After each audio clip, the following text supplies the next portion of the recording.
war is actually to control heroin traffic. So we go through this list, which I got from Zero Hedge, which is a website I recommend all the time, zerohedge.com. And I really don't remember who is the source of this information. Let me see if I have any indication of that. I don't think so. But you can find it in Zero Hedge. Suicide has now actually surpassed car accidents as the #1 cause of injury death in the United States. This is my State of the Union. I'm just giving you facts. More U.S. soldiers killed themselves than were killed in combat last year.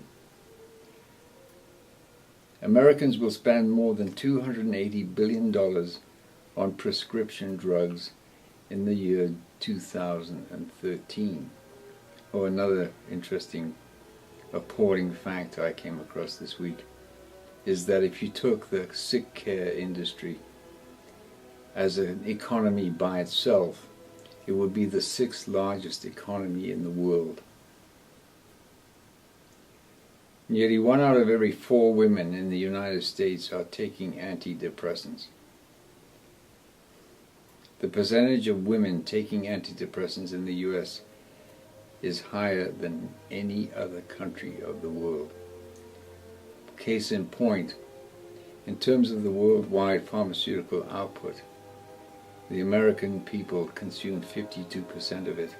The next in line is Japan at the 18%.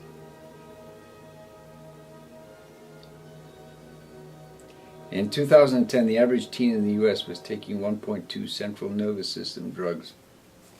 These are the kind of drugs which treat conditions such as attention deficit disorder and depression.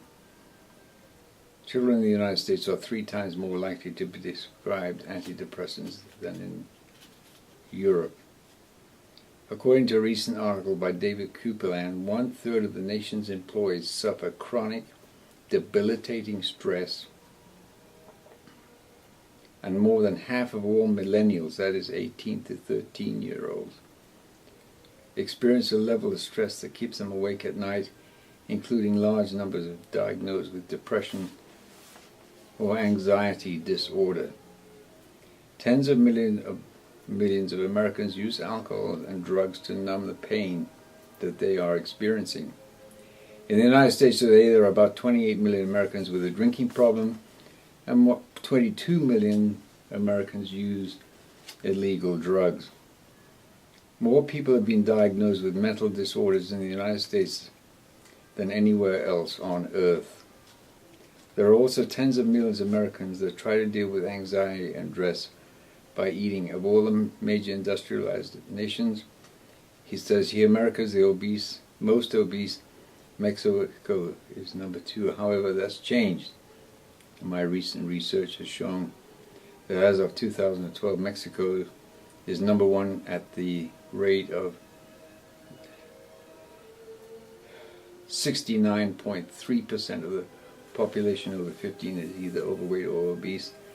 69.5, and in America it's 69.3 of the people 15 years or older are obese or overweight.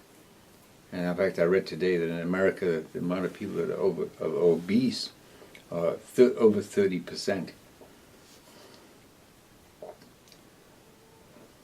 Back in 1962, only 13%, here he says, of all Americans were obese. Today, approximately 30%, 6% of all Americans are obese.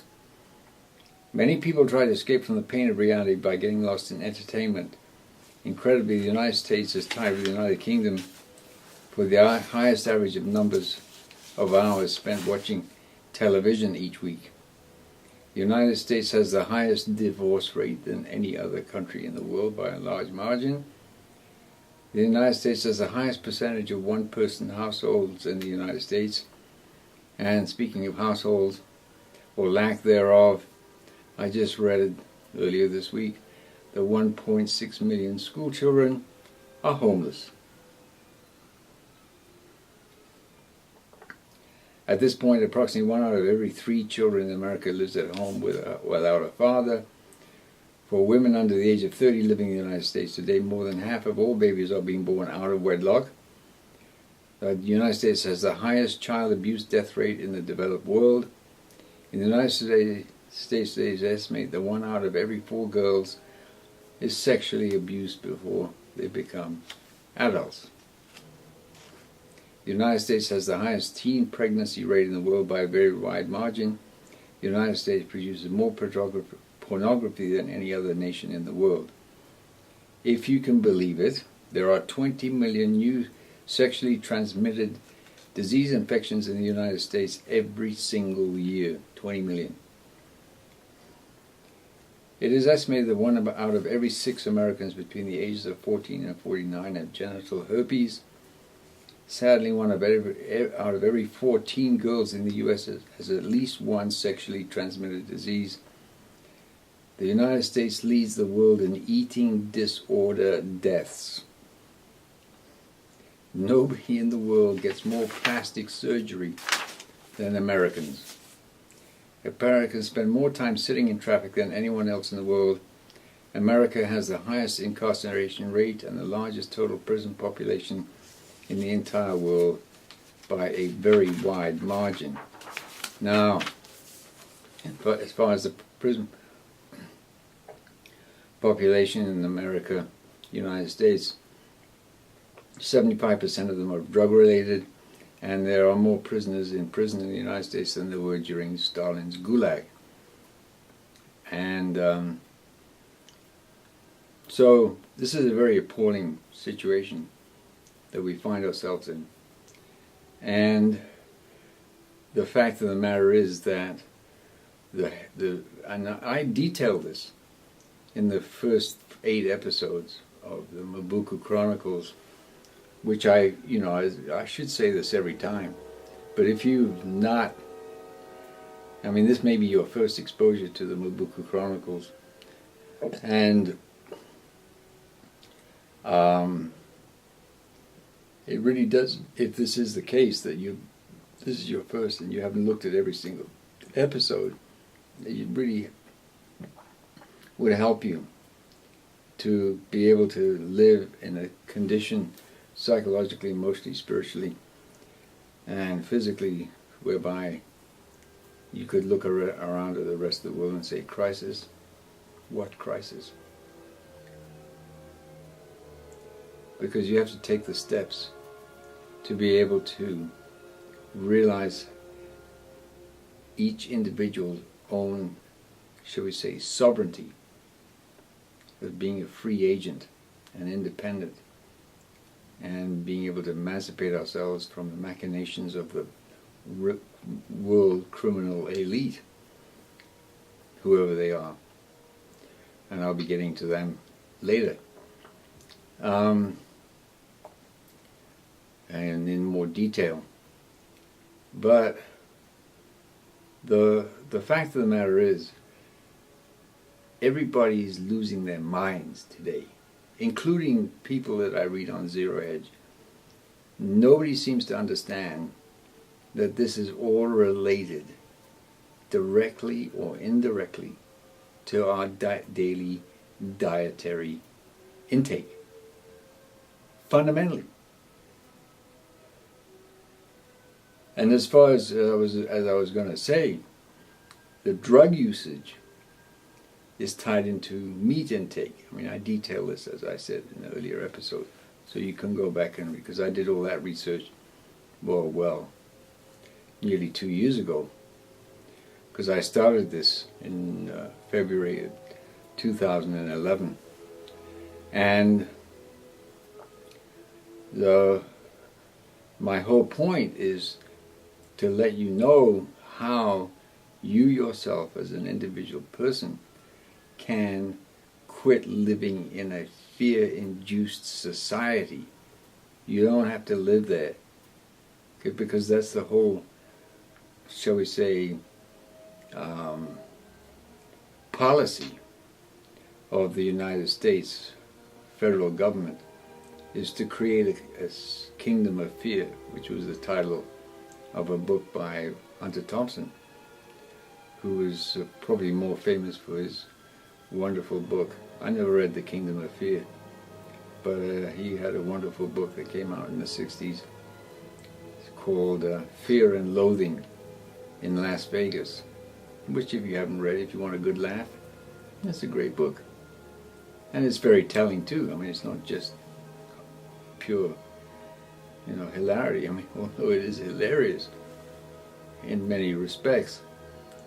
And so what I've noticed now over the last, maybe, I don't know, 4 or 5 weeks, is that the commentators themselves are starting to be fearmongers. All right? It's like everybody who I read is attuned to the monetary breakdown, the economic breakdown, the governmental, shall we say, desire to have total control over everybody's lives, and so forth and so on, but they don't seem to be able to know what to do about it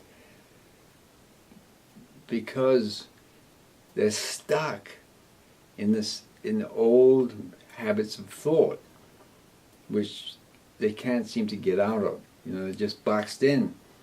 And what we need to realize is that like talking about a 3-party system, that the Tea Party is going to break away from, that's total junk. It's just completely ridiculous to think that a 3-party system is going to make any difference at all. We need to get rid of the political system as it is today. Totally. I mean, flush it down the toilet. Make it a footnote in the history books, or maybe major tomes in the history of history. Whatever. But it's just over. And and of course most people are totally oblivious to this. They actually believe what the government is telling them, although they're gradually beginning to wake up, which is true. People are beginning to wake up, slowly but surely.